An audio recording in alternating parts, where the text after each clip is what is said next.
Ողջույն սիրելիներս, այսօր միջինգի գաթա եմ պատրաստել և ուզում եմ պատրաստման եղանակով ձեր հետ կիսվել, որպեսզի տեսնեք առանց կենդանական ծագումով սննդի կարող ենք շատ համեղ գաթա թխել։ Գաթայի համար, խմորի համար մեզ անհրաժեշտ է 1 բաժակ գոլից մի փոքր տաք ջուր։ Այն ջերմաստիճանը պետք է լինի, որ խմորիչը մեջը չընկճվի և խմորը շատ լավ հասունանա։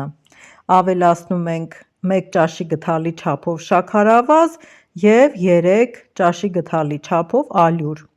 Սա նրա համար է, որպեսզի մենք խառնենք, լուծվի խմորիչը և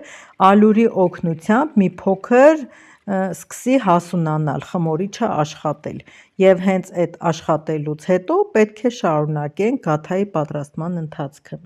Քանի որ գաթայի մեջ կենդանական ծագումով ոչինչ չկա, պետք է վերցնենք վիտամիններով հարուստ սնունդ։ Այստեղ օգտագործելու եմ ընդեղեն, բուսայուղ և մեղր։ Ահա սիրելիներս, խմորիչը աշխատել է, լավ մերվել է, փրփրել է, հիմա ավելացնում եմ բուսայուղը,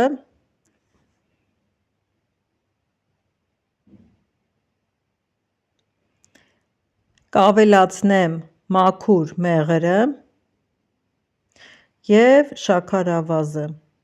Սիրելիներս, բաղադրիչի չափերը մոտավորապես կգրեմ, ոչինչ չեմ կշռել, մանավանդ ալյուրը, պարզապես ընթացքին կհետևեք և կտեսնեք։ Քանի որ մեղրը չեմ հալեցրել, այստեղ մի քիչ տրորելով այն կհալեցնեմ։ Հիմա մի 2 գդալ ալյուր կավելացնեմ, որպեսզի ավելի հեշտ լինի տրորելը և մասսան դառնա միատարր զանգված։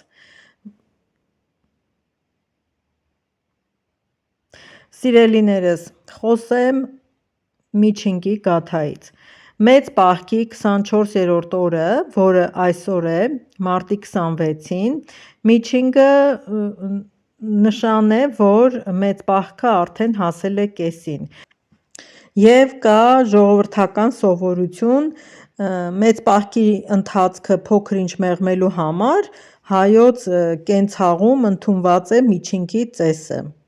Այդ օրը տանտիկինները պատրաստում են միջինգի բաղարջ, որը կարող են տարբեր տեղեր անվանել նաև միջնաբլիթ, կլոճ, կուտապ և այլն, այն տարբեր անվանումներ ունի։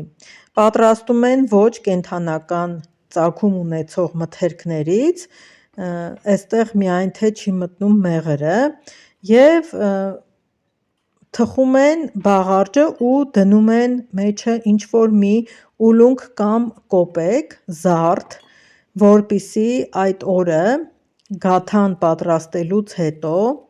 սովորության համաձայն երեկոյան, երբ ընտանիքի անդամները հավաքված են լինում, ամենափոքրի մեջքի վրա կտրում են այս թխած գաթան և բաժանում են ըստ ընտանիքի անդամների։ Հին ժամանակներում, երբ ժողովուրդը իր հացը վաստակել է հող մշակելով, աշխատելով, գութան քաշելով կամ չգիտեմ այդ թվերի ժամանակ, պարտադիր բաժին են հանել նաև մի հատ իրենց այդ դրսի աշխատանքի համար, և հանկարծ եթե կտրելուց այդ զարդը կամ կոպեկը կընկներ դանակի տակ, ժողովուրդն ասում էր, որ իրենց այդ լիությունը գալու է հենց բերք ու բարիքից, իրենց աշխատանքից։ Դե հիմա շատերը դա չեն անում, բայց ես միշտ մեր ընտանիքի անդամներին գումարել եմ ևս 1 բաժին, իրենց բաժնին գումարել եմ ևս մեկը և հենց կիսել եմ այդպես, որովհետև ճիշտ է, դրսում ենք աշխատում, հող չենք մշակում, բայց էլի դրսի աշխատանքով ենք ապրում։ Այսպես սիրելիներս, ինչպես տեսաք, բոլորը լցրեցի խմորի մեջ, ավելացնում եմ մի քիչ ալյուր, հունցում եմ այսպես փափուկ խմոր։ Խմորն արդեն ստացա, տեսեք, փափուկ խմոր է։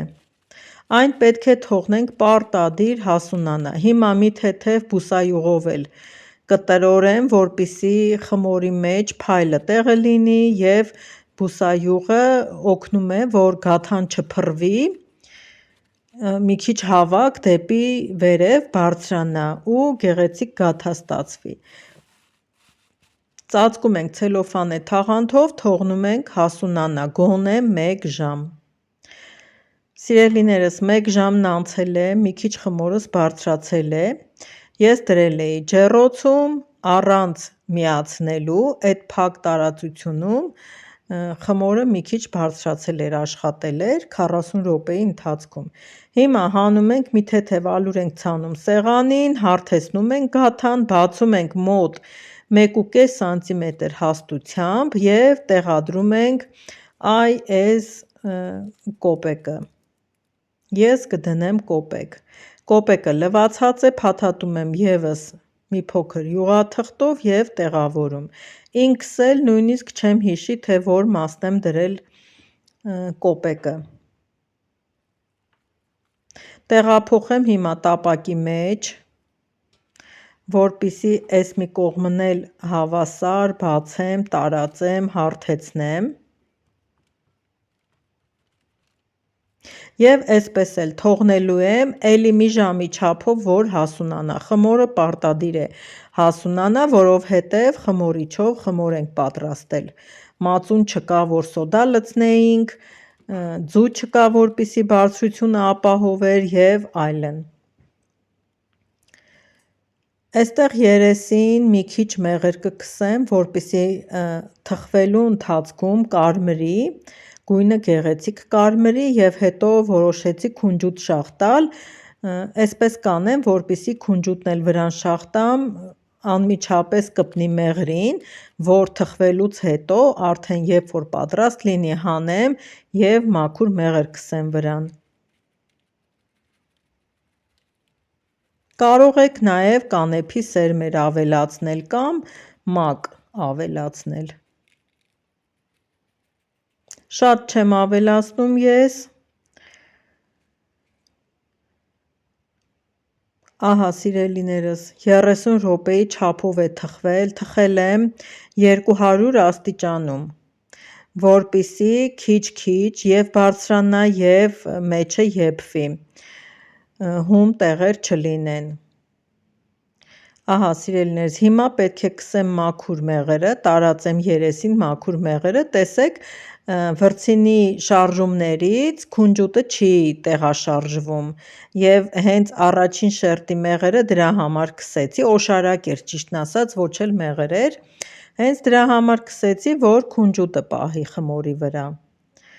Մեղրը տարածեցի, հիմա դնում եմ ջեռոցը մի 2 րոպեով, որպեսզի երեսը չորանա։ Կտրելուց մեղրը շիրայի նման չկպնի մեր ձեռքերին։ Մեր տան փոքր անդամը Նարեկը տանը չէ և գաթան կկտրեմ երեկոյան, երբ որ տուն գա Նարեկը, կներկայացնեմ հետո կտրած վիճակում կտեսնեք, թե ներսը ինչպիսին է։ Շնորհակալ եմ, որ դիտեցիք, շնորհակալ կլինեմ, եթե հավանեք, տարածեք, կհանդիպենք հաջորդ տեսանյութում։